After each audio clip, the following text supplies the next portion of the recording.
মেধা তালিকায় নাম না থাকাদের আবেদন খারিজ সুপ্রিম কোর্টে। বুধেই উচ্চ প্রাথমিকের প্যানেল প্রকাশ। কালই প্যানেল প্রকাশ। উচ্চ প্রাথমিকে নিয়োগে রইল না কোনো আইনি জটিলতা।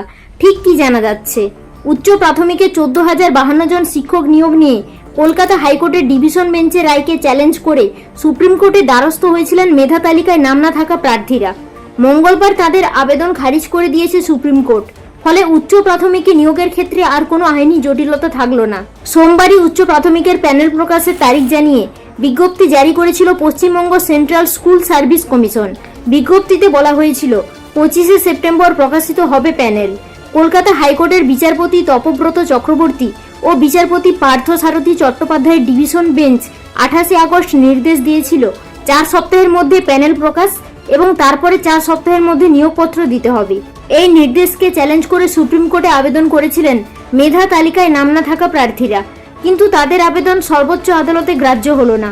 সোমবারই উচ্চ প্রাথমিকের শূন্য পদে দ্রুত নিয়োগের দাবি জানিয়ে এসএসসি ভবন ঘেরাও করেছিলেন আপার প্রাইমারির চাকরি প্রার্থীরা।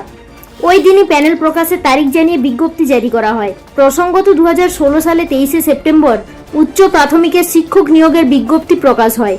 ওই বছরই স্টেট লেভেল সিলেকশন টেস্ট হয়েছিল। পরীক্ষায় অংশ নেন 2,28,000-এর বেশি পরীক্ষার্থী।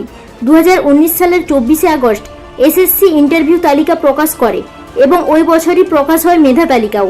এরপরেই একগুচ্ছ অনিয়মের অভিযোগ ওঠে এবং কলকাতা হাইকোর্টে দায়ের হয় মামলা। সম্প্রতি বিচারপতি তপব্রত চক্রবর্তীর ডিভিশন বেঞ্চে এই 14,052 পদে নিয়োগ জটিলতা কেটেছিল, কিন্তু বেশ কিছু প্রার্থী হাইকোর্টের নির্দেশকে চ্যালেঞ্জ করে সুপ্রিম কোর্টে মামলা করেন। তার জেরে ফের নিয়োগ নিয়ে জটিলতা দেখা দেয়। এবার সুপ্রিম কোর্ট প্রার্থীদের মামলা খারিজ করায় সেই জটিলতা কাটল। স্বাভাবিকভাবেই খুশি মেধা তালিকায় নাম থাকা চাকরি প্রার্থীরা।